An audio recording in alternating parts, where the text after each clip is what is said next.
hello you guys. So it's actually the next day. Can you tell that I just woke up? I didn't do an update of like all the books that I got just because it was dark outside and I didn't feel like turning on any of my lights or anything. I really wanted to wait until like the natural sunlight could help me out. But I did want to talk about the books that I got. I really just wanted some thrillers. I just feel like I'm like running out of them on my shelves, which is really weird because it's one of my favorite genres to read. So I was like, okay, I need to stock up on my thrillers again. And I just really feel like I need one right now or I'm going to fall back into a slump. Really feel like I need one. So I got 3 books, and go ahead, put your guesses in the comments what you think I got, because you probably won't guess it because I didn't have a plan going into the bookstore. The first one that I got is Gone Girl by Gillian Flynn. So this one I've heard really good things about. My husband also said that it is like a critically acclaimed movie, so apparently they did really well on the movie too. And this one I feel like floats around everywhere. Like everybody is reading it or has read it or whatever, and I just have not. So I was like, all right, I think it's time for me to get to this one and stop putting it off. So I got this one. The font is very teeny, 430 pages.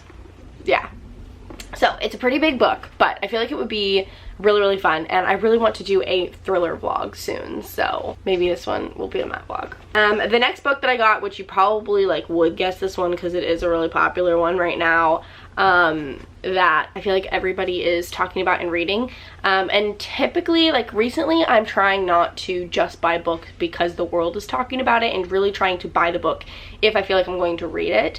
And so that was all of these. I read the back of all of these and I was like, yeah, I definitely would want to read these ones. And this one sounds really interesting, and I've heard really great things about it. But it's The Housemaid by Frida McFadden. Really interested in this book. Let me just read you the back. Like, it just sounds really good. But it says, every day I clean the Winchesters' beautiful house top to bottom. I pick their daughter up from school. I cook a delicious meal for the whole family before heading up to eat alone in my tiny room at the top floor. I try to ignore how Nina makes a mess just to watch me clean it up, how she tells strange lies about her own daughter, and how her husband Andrew seems more broken every day. But as I look into Andrew's handsome brown eyes, so full of pain, it's hard not to imagine what it could be like to live Nina's life. The walk-in closet, the fancy car, the perfect husband. I try on one of Nina's pristine white dresses once, just to see what it's like, but she soon finds out, and by the time I realize my attic bedroom door only locks from the outside, it's far too late. But I reassure myself, the Winchesters don't know who I really am. They don't know what I'm capable of. So I feel like this synopsis like gave me just enough information for me to understand like kind of where the story could go, but also left me hanging enough to where I'm intrigued to figure it out for myself. So love this. I'm really excited to get to this one and see if I like it. And then the last book that I got is one that I have been wanting for a really long time. I've just never brought myself to buy it, but that is The Whisper Man by Alex North. I read The Shadows by Alex North, and I really liked that one. And this one sounds really interesting. I feel like I should have read the back of the book for Gone Girl because I want to read the back of the book for this one, so we'll go back to that. But this one says, after the sudden death of his wife, Tom Kennedy believes a fresh start will help him and his young son Jake heal. A new beginning, a new house, a new town, Featherbank. But the town has a dark past. 20 years ago, a serial killer abducted and murdered 5 residents until Frank Carter was finally caught. He was nicknamed the Whisper Man, for he would lure his victims out by whispering at their windows at night.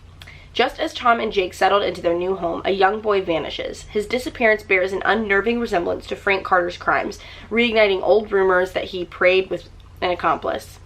Now detectives Amanda Beck and Pete Willis must find the boy before it's too late. And then Jake begins acting strangely. He hears a whispering at his window. So, sounds really good. Like, I feel like this would go in a direction that I would love. So, picked this one up. I also really love the cover of this book. Like, it's, like, I love the white, the black, and the gold. Whispering Man, and then let's go back and read the back of Gone Girl since I did it for all the other books. But this one says, on a warm summer morning in North Carthage, Missouri, it is Nick and Amy Dune's 5th wedding anniversary. Presents are being wrapped and reservations are being made when Nick's clever and beautiful wife disappears. Husband of the year Nick isn't doing himself any favors with cringeworthy daydreams about the slope and the shape of his wife's head. But passages from Amy's diary reveal that the alpha girl perfectionist could have put anyone dangerously on edge. Under mounting pressure from the police and the media, as well as from Amy's fiercely doting parents, the town golden boy parades an endless series of lies, deceits, and inappropriate behavior. Nick is oddly evasive, and he's definitely bitter.